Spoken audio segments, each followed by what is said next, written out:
Welcome to intellectuals avenue. آج ہم Alexander Pope کی poem the rape of the lock کے 4th کینٹو کی لائن نمبر 121 سے لے کر 176 کو ڈسکس کریں گے، یعنی آج کے لیکچر میں ہم 56 لائنز کو ڈسکس کریں گے، جو کہ اوورآل اس پوئم کی لائن نمبر 589 سے لے کر 644 ہے، یعنی یہاں پر 4th کینٹو اختتام پذیر ہوتا ہے۔ 4th کینٹو اور دیگر کینٹوز کو ڈیٹیل میں سمجھنے کے لیے اسی چینل پر الیگزینڈر پوپ کی پلے لسٹ کو وزٹ کریں، جس کا لنک نیچے ڈسکرپشن باکس میں موجود ہے۔ اب ہم آتے ہیں ٹیکسٹ کی جانب۔ پوئٹ کہتا ہے شی سیڈ، اس نے کہا، شی سے مراد کے بلنڈا کی دوست ہے، دین ریجنگ یعنی غصے میں آتے ہوئے، ٹو سر پلیوم سے ریپیئرز کہ وہ اس کے نقصان کو پورا کرے، اس کے نقصان کی تلافی کرے۔ سر پلیوم جو کہ تھلسٹرس کا لور ہے، اسے وہ ریکویسٹ کرتی ہے، یعنی وہ اپنے لور سے ریکویسٹ کرتی ہے کہ وہ بلنڈا کے بالوں کو ریسٹور کروائے، اسے واپس لے کر دے۔ اینڈ بیڈس ہر بیو، اور وہ حکم دیتی ہے، بیو کا مطلب ہے نوجوان، ڈیمانڈ دا پریشیس ہیئرس، اور وہ اس نوجوان کو اپنے قیمتی بالوں کی واپسی کا حکم دیتی ہے۔ Sir plume of amber snuff box justly vain, اور جو سر پلیوم ہے اسے ہر وقت نسوار کی ڈبیا پر غرور رہتا ہے جو کہ اس کے ہاتھ میں ہے، یعنی اس کے پاس ہمیشہ ایک نسوار کی ڈبیا ہوتی ہے جس پر اسے بڑا فخر ہے۔ And the nice conduct of a clouded cane, اور وہ بڑی شائستگی سے، بڑی عمدگی سے، بڑے اعلیٰ طریقے سے اپنی چھڑی کو تھام کر رکھتا ہے، یعنی اس کے ہاتھ میں صرف 2 چیزیں ہیں، ایک نسوار کی ڈبی اور دوسرے ہاتھ میں ایک سٹک ہے جن پر اسے بڑا فخر ہے۔ ود ارنسٹ آئیز، بڑی سنجیدہ آنکھوں سے، and round unthinking face, یعنی اس کی جو گھومتی ہوئی آنکھیں ہیں وہ بڑی سنجیدہ ہیں اور اس کا چہرہ بہت بے فکر ہے۔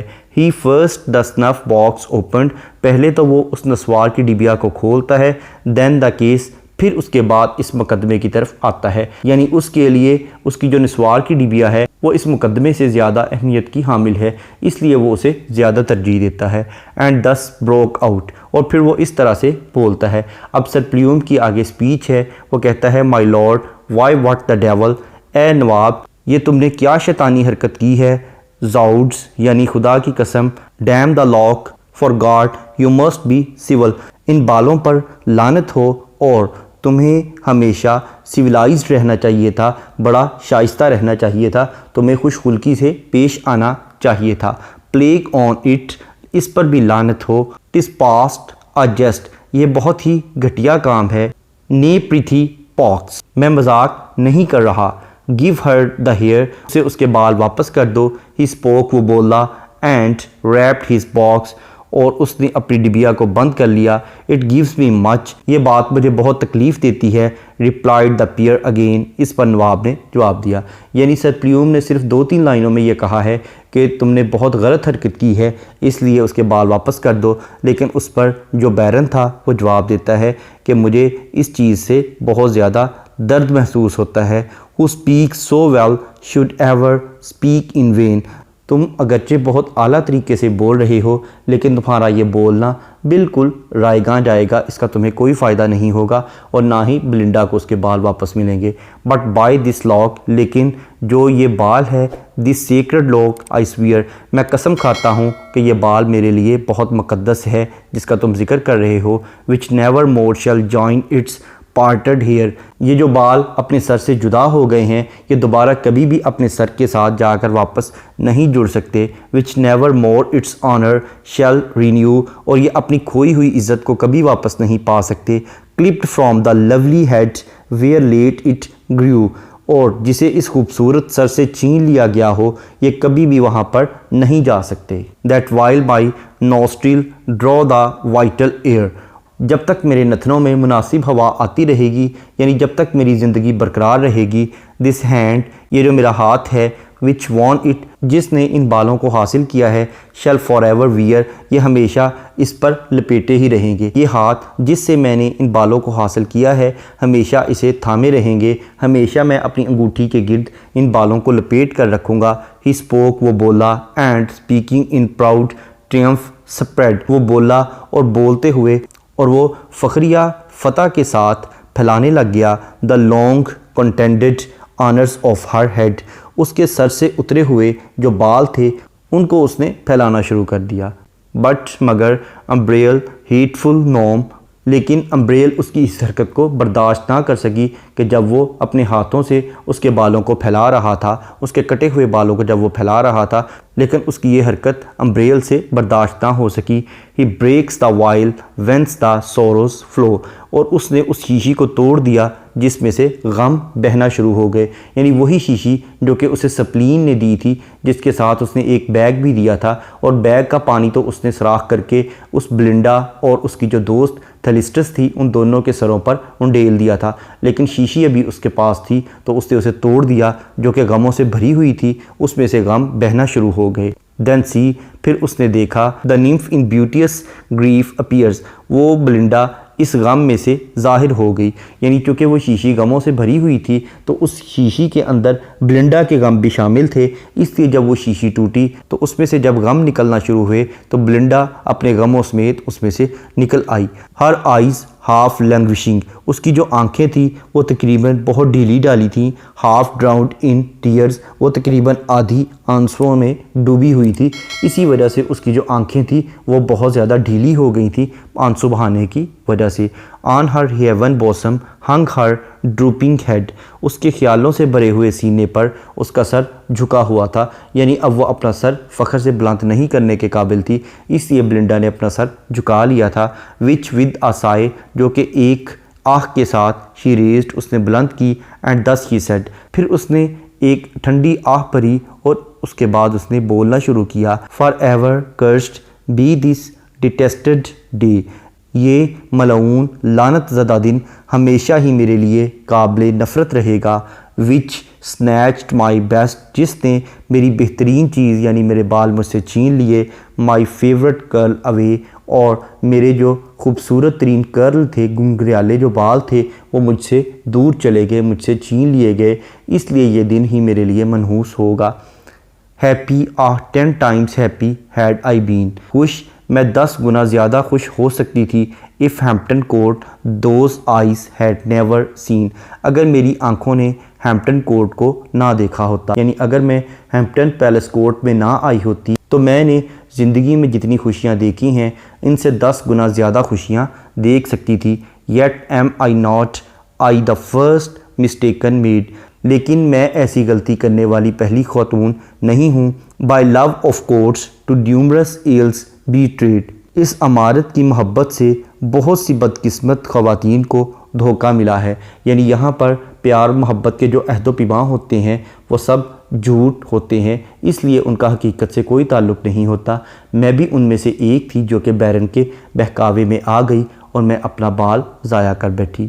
او head I rather in admired remained, اے کاش میں بد تعریفی کلمات پر ہی قائم رہتی. یعنی مجھے تعریفوں کی لالچ تھی، کاش میں نے تعریفوں کی لالچ نہ کی ہوتی اور بد تعریفی پر ہی مطمئن ہو جاتی.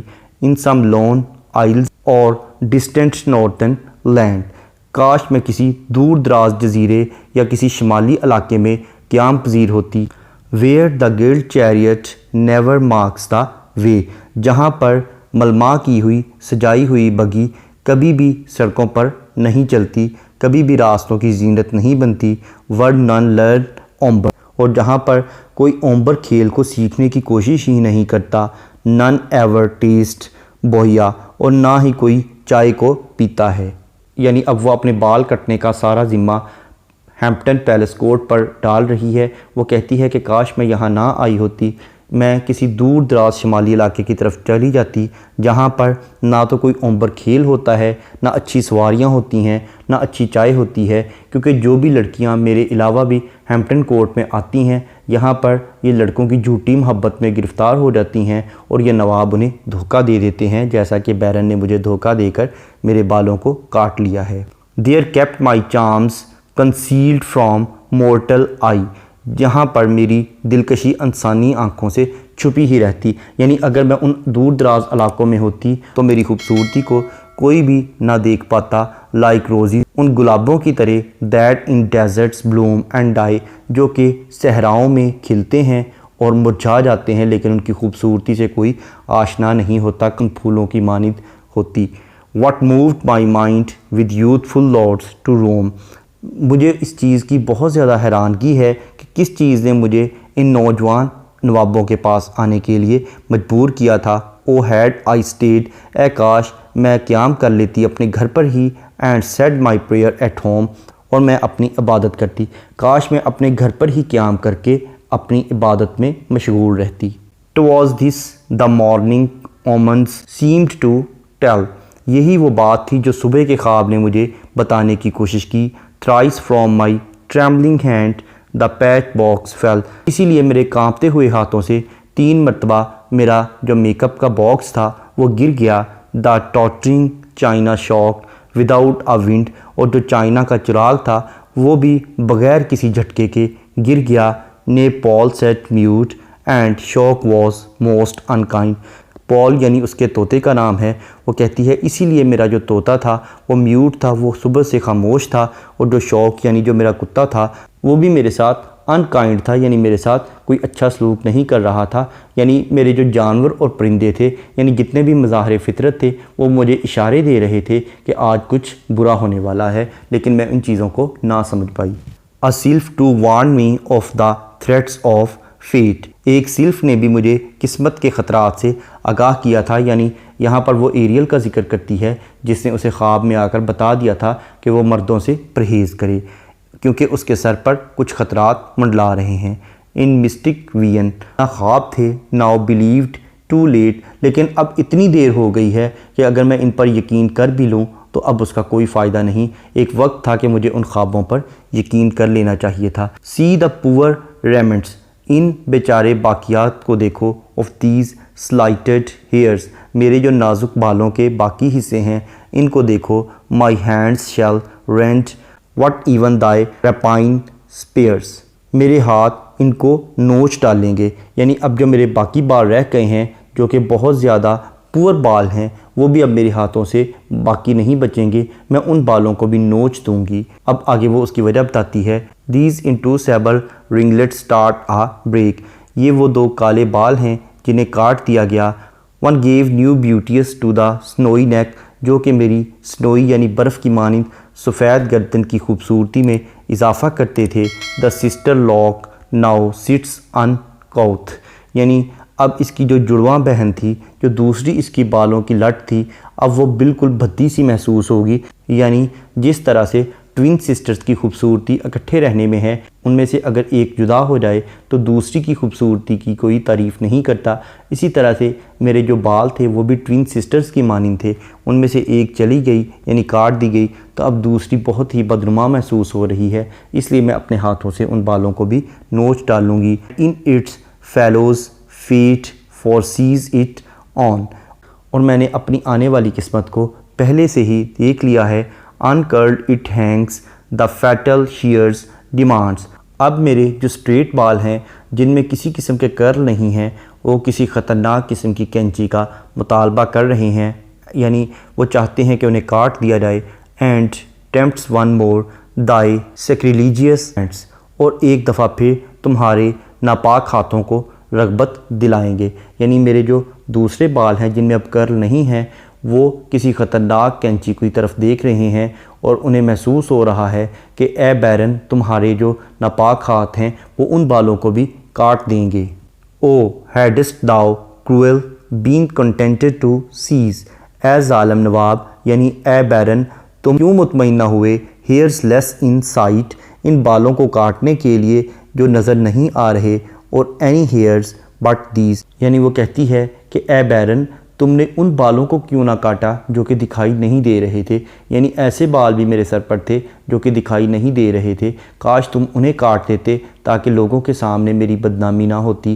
تم نے میرے ان بالوں کو کاٹا ہے جو کہ سب کو دکھائی دے رہے تھے، اس وجہ سے میں بہت زیادہ پریشان ہوں، اس لیے مجھے لگ رہا ہے کہ تم میرے دکھائی دینے والے باقی بالوں کو بھی اپنے ناپاک ہاتھوں سے کاٹ دو گے، اس لیے میں خود ہی انہیں کاٹنے کا سوچ رہی ہوں۔ یہاں پر الیگزینڈر پوپ کی poem the rape of the lock کا 4 کینٹو اختتام پذیر ہوا۔ نیکسٹ لیکچر میں ہم اسی کینٹو یعنی کینٹو نمبر 4 میں یوز ہونے والی فگرز آف سپیچ اور لٹریری ٹرمز کو ڈسکس کریں گے۔ اس کے ساتھ ساتھ ان تمام کینٹوز کو ڈیٹیل میں سمجھنے کے لیے اسی چینل یعنی انٹیلیکچوئلز ایوینیو پر الیگزینڈر پوپ کی پلے لسٹ کو وزٹ کریں، جس کا لنک نیچے ڈسکرپشن باکس میں موجود ہے۔ Thank you for attending this lecture.